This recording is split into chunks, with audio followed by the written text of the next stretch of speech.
राधे राधे। सुबह के 7 बज रहे हैं। मैं भी स्नान करके रेडी हो चुकी हूँ।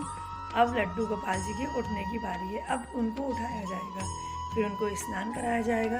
चलिए अपने लड्डू गोपाल जी से आपको मिलाती हूँ उनको। तो चलिए चलते हैं मंदिर की तरफ। लड्डू गोपाल जी को उठाना स्टार्ट करते हैं।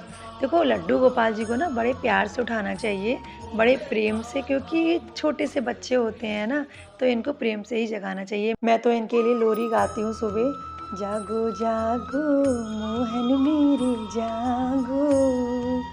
बड़े प्यार से ही धीरे धीरे उठा के मैंने लड्डू गोपाल जी बिठा दिए हैं।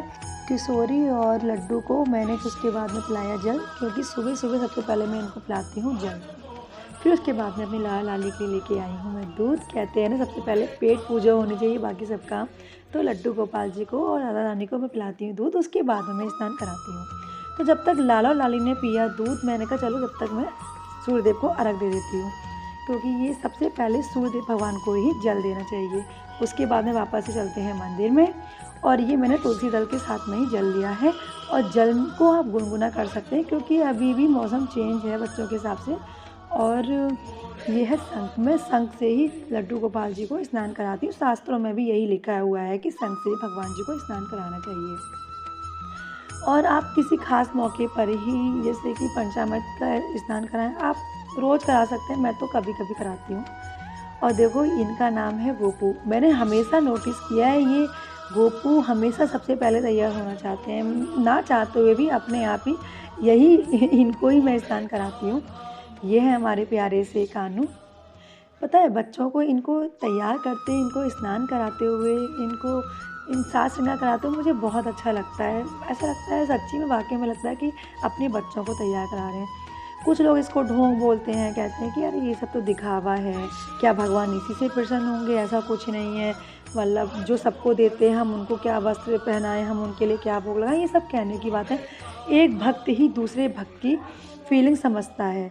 जो भगवान में विलीन है वही इस चीज़ को समझ सकता है कि ये हमारे भाव हैं, ये प्रेम है हमारा, जो हम लड्डू गोपाल जी को श्रृंगार कराते हैं, तैयार कराते हैं। और वैसे शास्त्रों में भी ये लिखा है कि घर में अगर लड्डू गोपाल हैं तो उनको रोज़ सुंदर सुंदर वस्त्र पहनाने चाहिए। उनको साज श्रृंगार बहुत पसंद है, लड्डू गोपाल को श्रृंगार करना बहुत पसंद है। तो चलिए लड्डू गोपाल और हमारी राधा रानी तैयार होके तो बैठ चुके हैं। तो हमने सोचा अब इनकी आरती कर दें, क्योंकि सबसे पहले मैं इनकी करती हूँ आरती, इनकी बलैयाँ लेती हूँ।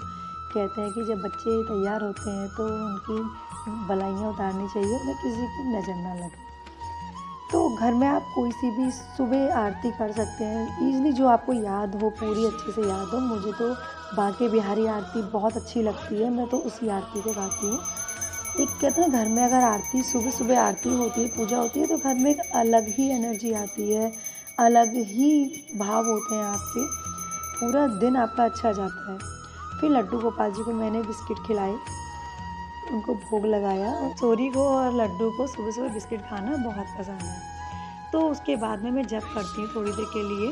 जप करने के बाद में फिर किचन में आ जाते हैं। चलो लड्डू गोपाल जी के लिए आज मैंने बनाए मूली के पराठे और हरे धनिए की चटनी। भोग में आपको तुलसी दल ज़रूर लेना है। कहते हैं लड्डू गोपाल जी बिना तुलसी दल के भोग स्वीकार नहीं करते हैं, भोग ग्रहण नहीं करते हैं। फिर बड़े प्यार से, बड़े प्रेम से लड्डू गोपाल जी को मैंने अपने हाथों से भोग लगाया। सुबह की यही दिनचर्या रहती है, जो हम खाते हैं, जो हमारे घर में बनता है, वही हम अपने लड्डू गोपाल जी को खिलाते हैं। बस वो उसमें लहसुन प्याज नहीं होना चाहिए, सात्विक भोजन होना चाहिए। तो ये था मेरा आज का मॉर्निंग रूटीन ब्लॉग। दोस्तों आपको कैसा लगा कमेंट करके ज़रूर बताइएगा। और अगर आपको वीडियो अच्छी लगी हो तो मेरे चैनल को सब्सक्राइब करें। राधे राधे, जय श्री कृष्णा। लड्डू गोपाल सबके अपनी कृपा बनाए रखें।